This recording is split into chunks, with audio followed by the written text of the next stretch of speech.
Reconstruction. Really quick note when we're looking at this basically chapter of your book, which is chapter 16, some of you may have already learned about Reconstruction in 1301. Reconstruction is kind of one of those things that some instructors put in 1301 and some instructors put in 1302. The way I handle it is I really go over in a lot of detail in 1301, and then I do this very quick video over Reconstruction in 1302.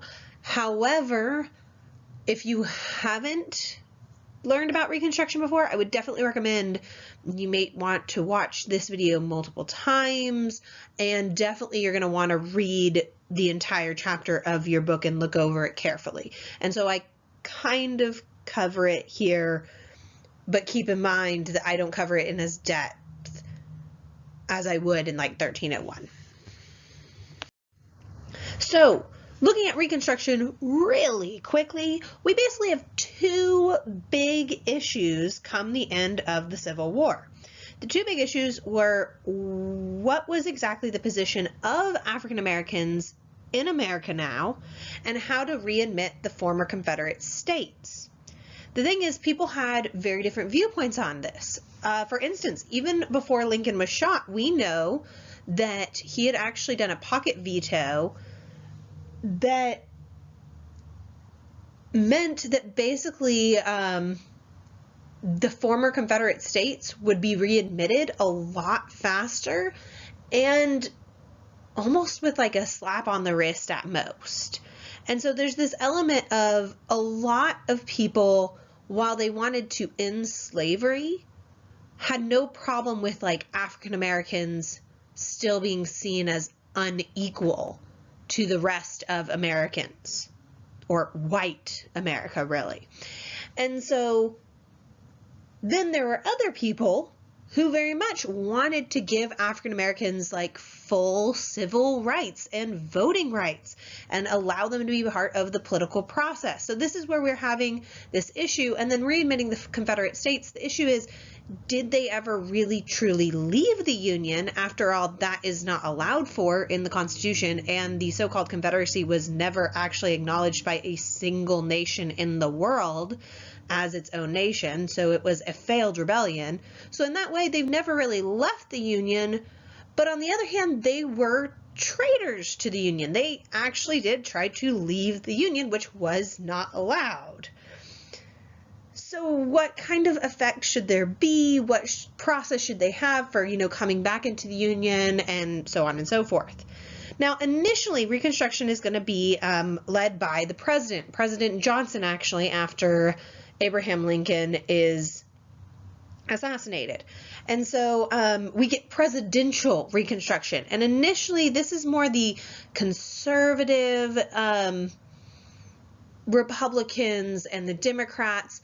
They were more about, let's bring back in the so-called Confederate states as fast as possible, and they weren't really concerned with giving African Americans any kind of civil rights.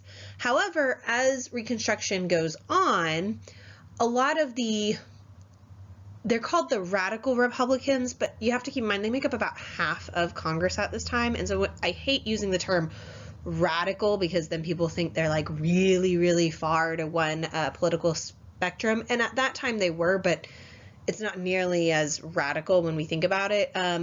The radical Republicans basically were the Republicans who wanted the so-called Confederate states to, have to face more consequences, and did want to give African Americans civil rights, voting rights, and everything in the Union at this point.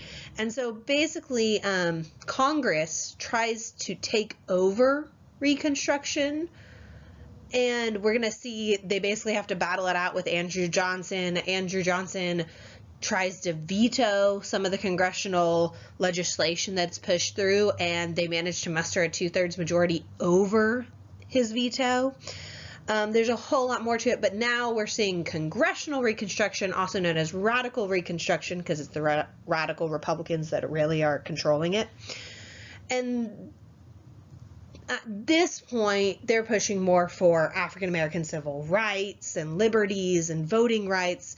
And you get acts that, are specifically going against the states saying basically if the states aren't going to punish groups like the Ku Klux Klan, a white supremacy group that is clearly keeping African Americans from voting, even though they have the right to do so, then the federal government will step in.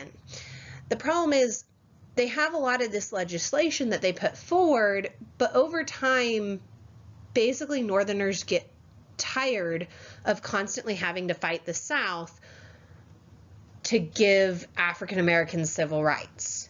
And so what we see is that the North is slowly losing interest during the Reconstruction period.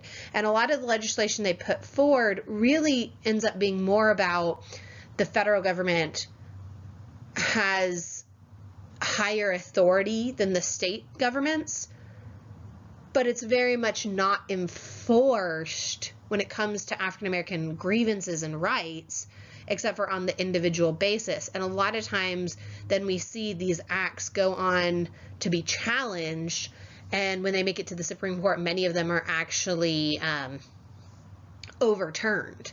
And so African Americans, while technically they're supposed to have civil rights and voting rights under amendments to the Constitution, in effect, by the end of the Reconstruction era, they don't have those rights.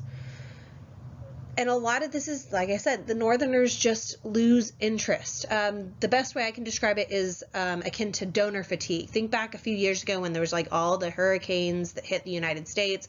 A lot of people gave money to like the first hurricane relief, but then the second hurricane hit and fewer people gave money to it because it's just like, oh, you know, that I just gave money to hurricane relief. And then there's a third hurricane that hit, and the third one like hit Puerto Rico. Actually, I think that was the fourth one.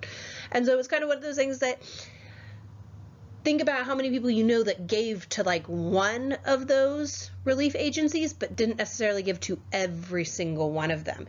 And it's called donor fatigue. People get tired of donating to the same cause when it seems like it doesn't change anything. The North was getting tired of constantly having to try to reinforce that African Americans had civil liberties and laws when they were just going to have to fight that battle over and over again with the South. Now, that being said, they should have kept fighting that battle, but this was the unfortunate position that the Northerners were put in, unfortunately, when it came to civil liberties and rights for African Americans. And so by the end of the Reconstruction era, and I end my 13-1 class very sad, basically America had this chance to live up to all of its ideals, and basically America passed up that chance. So I'm going to have you look at two different sources, and I'm going to have a bunch of different questions you can answer because this is part of your discussion board actually. And so I want you thinking a lot about these sources, but more than anything else, I want you thinking what sticks out to you in these sources. So this source is Mississippi's 1865 Black Codes. It's just a section from it. And so if you read through it, you'll see different things. I've got a link underneath this video that has this source so you can take your time reading it.